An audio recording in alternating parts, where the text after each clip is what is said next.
Hello students, today we are going to study one very important topic, subject and predicate. See, this subject you already studied in the earlier class also. Now we will just take a short introduction of it, and on the basis of that I will give you one assignment. You will have to solve it. So before starting question and answer, you must know what's a subject and what's a predicate. See here in the first of all we'll just have discussion about it. Subject, it means the person or thing spoken about is the subject. It means in any sentence we are talking about that particular thing. That may be the thing, that may be the person. That will be known as a subject. Then it may be a word, a phrase, or a clause, whatever it may be. Generally, subject occurs in the beginning of the sentence. In rare cases, it may appear at the end of the sentence also, but most of the time it appears in the beginning of the sentence. Like, Ram is a good student. Listen example. Ram is a good student. Here Ram is the subject because we are talking about here about Ram. That's why Ram is the subject. Then another one example. Sita is a good girl. See, Sita is a good girl. Here in second sentence we are talking about Sita. That's why Sita is the subject here in the sentence. Now, what's meant by predicate? Predicate, it means what is said about the subject is termed the predicate. It means whatever we are talking about the subject, that will be known as a predicate. As just we had one example, like Sita is a good girl.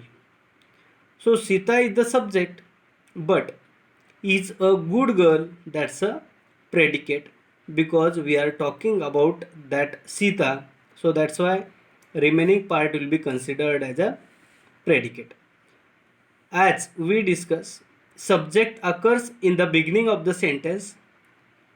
Here, predicate occurs at the end of the sentence or after the subject. And in rare cases, predicate may appear in the beginning, but most of the time, predicate appears at the last of the sentence. Then see here, certain examples are given. They are my friends.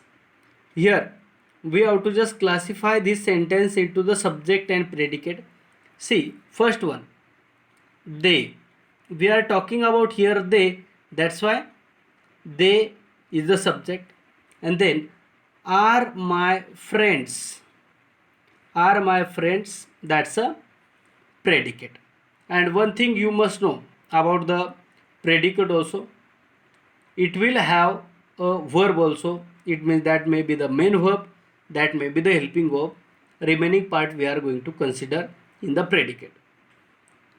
So here are we are using as a main verb. There is the subject, regarding that we are talking the next statement. So this sentence or this particular part is the predicate and they subject. We will write here simply for identification subject, and then this one is the predicate. Now come to the second example. She brought flowers. Here we are talking about she. Who brought flowers? She. So that's why she is the subject and brought flowers, that's a predicate. Here this is the subject and then remaining part is the predicate. Then now here in this sentence there is a little bit of change. All students from New English School are busy. Here see the example carefully. All students from New English School are busy.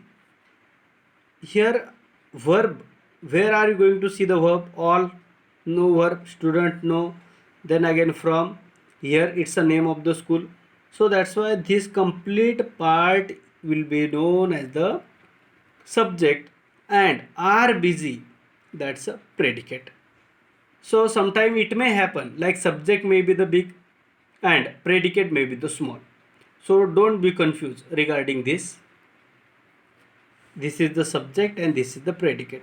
As I told you, subject may appear at the last also, but here this all the example, or most of the time it will happen, subject will appear in the beginning of the sentence and predicate will appear at the end of the sentence.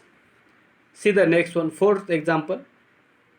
Your planet is so small. See, your planet is so small. Here in this sentence we are talking about your planet. And then is so small. Is verb. Definitely verb will be there in the next part.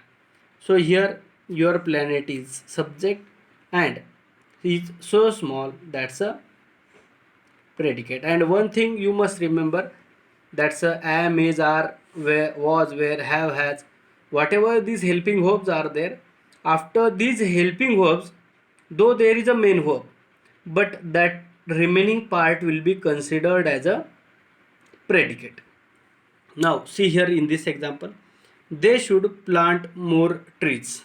See, they should plant more trees. Now here in this sentence, they is the subject and remaining part is the predicate.